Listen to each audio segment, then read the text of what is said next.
Sanibonani. Ngiye ngizwe kuthiwa the truth shall set you free. Lalela Mntomnyama. Abelungu namabhunu had a problem. And inxiwa lakini, ifa lakho owalishiyelwa utatamkhulu, ifa lakho owalishiyelwa okhokho is the solution. Ingakho njengamanje uhlala endaweni eniminyene kuyona. Ingakho njengamanje uhlala ema-township akudalelwe ukuthi umakhelwane abeseduze kanje nawe. Ngo-1950 abelungu bahlala phansi baba ne-meeting. I-meeting yabo yayifocused ekutheni bafuna enye indlela yokwenza imali khona bazoba more rich.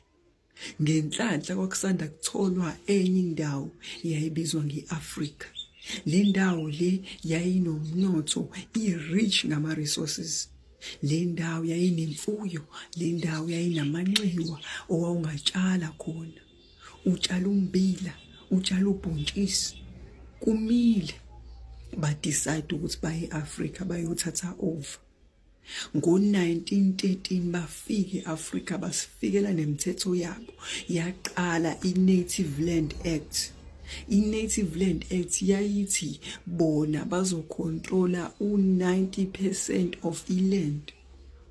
And then the remainder ye-percent izonikwa abantu abamnyama. Into yokuqala abayenza ukuphuca okhokho bethu indawo zabo. After sebephuce okhokho bethu indawo zabo baqala bayilima lezo indawo, baqasha bona okhokho bethu ukuthi bazosebenza la.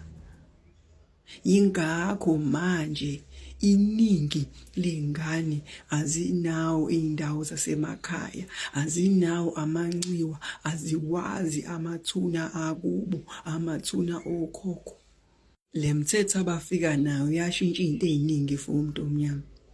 Umuntu omnyama kwamele aqale manje ahamba ayosebenza ukuze azokwenza imali, sibe sasivele sinawo umnotho.